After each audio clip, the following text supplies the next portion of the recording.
सालों में उनकी मुहिम बिहार के आम जनता के लिए नासूर बन चुकी है। 6,32,000 दलित गरीब जेल में जा चुके हैं।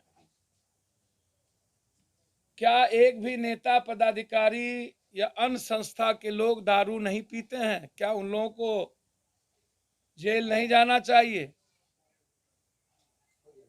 क्या सिर्फ गरीब दलित ही जहरीली शराब से मरता रहेगा?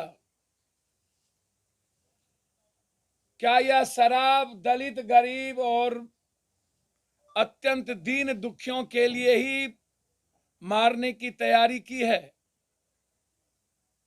जब भी बिहार में जहरीली शराब से लोग मरे हैं, उसमें लगभग 99% लोग या तो दलित होते हैं, या तो अत्यंत दीन गरीब होते हैं, या तो मजबूर लोग होते हैं। ये 6,32,000 लोग में कोई पैसे वाला, कोई नेता, कोई बेचने वाला, कोई माफिया या कोई पदाधिकारी क्यों नहीं है? मेरा आग्रह है कि जब देश में जिन जिन स्टेट ने दारूबंदी के बाद उसे वापस लिया, इवन एक गुजरात जहां गांधी जी का है, तो निश्चित रूप से इतनी बड़ी घटना के बाद, इतना लगातार देश और दुनिया में जब हमारी इकोनॉमी लगभग कोलैप्स हो चुकी है, आम आदमी की जिंदगी तबाह हो चुकी है, आम आदमी के पैसे थाने और वकील और कोर्ट में जा रही है, जेल में रहने के बाद उसका परिवार बिखर गया, और लगभग जहरीली शराब और अन्य स्मैक ड्रग से लोग मर रहे हैं। शराब लगभग 95 से 98% यूथ के हाथ में ड्रग्स, स्मैक्स और कोरेक्स जा चुका है।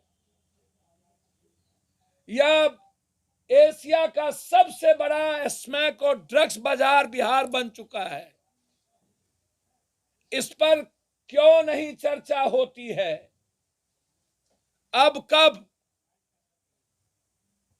अब कितनी मौत के बाद एक टाइम और कितना मौत होगा तो हम सब यह गाइडलाइन तय कर देंगे कि इस मौत के बाद अब शराब ना बचेगी, या नहीं तो हम फिर तरीके बदलेंगे। 8 दर्जन से अधिक बीजेपी के नेता शराब पीने में, बेचवाने में, शराब पीने में पकड़ा चुके हैं।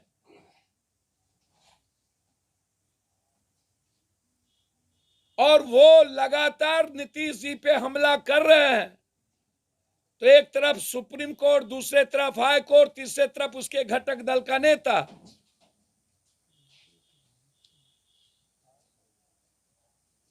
संजय जायसवाल जी लगातार कह रहे हैं कि प्रशासन मिली हुई है। तो क्या प्रशासन में सिर्फ थानेदार हैं कि डीआईजी भी, एसपी भी, जो प्रभारी मंत्री हैं वो बीजेपी के नहीं हैं, जिनको जांच करने की जिम्मेदारी दी गई है? बिना नेता के संरक्षण के इन माफियाओं की, बिना थानेदार के इन माफियाओं की, इन शराब माफियाओं का दुकान नहीं चलता।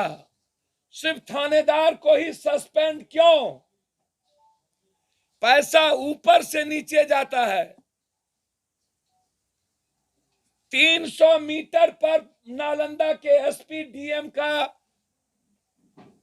घर है, और वहां 15 लोग मर चुके लगभग सरकारी आंकड़े के मुताबिक, लेकिन 25 से ऊपर वहां मौत है। 15 लोगों को कल हमारी टीम, हम और युवा अध्यक्ष राजू दानवीर जी, वहां के जिला अध्यक्ष, कई टीम हम लोग वहां गए थे। लगभग 13 परिवार को 20-20 हजार रुपया हम लोगों ने, 10-10 हजार रुपया हाथ में, 10,000 रुपया उसके अकाउंट में। लेकिन जो संजय जायसवाल जी आज ट्वीट किए हैं कि नीतीश कुमार जी 2005 की स्थिति ना मुख्यमंत्री आवास की हो जाए। तो संजय जायसवाल जी, क्या 2005 में आप राजद के हिस्से थे कि नहीं? आप राजद से चुनाव आप और आपके पिताजी लड़े थे कि नहीं? क्या संजय जायसवाल जी आप उस जंगल राज के हिस्से थे या नहीं?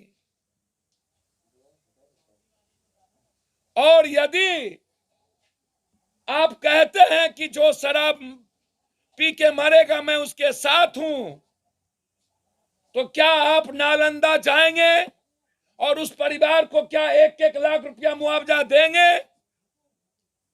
आरा के बलात्कारियों के परिवार को टिकट मिल जाता है। कान ऐसे ने पकड़ो, कान वैसे पकड़ो। बलात्कार के घटना पर हमें 3 महीने के अंदर फांसी की सजा हम कानून बनाने की मांग करते हैं। हम लेटेस्ट खबरों को सबसे पहले देखने के लिए सब्सक्राइब करें डिजिटल न्यूज 20।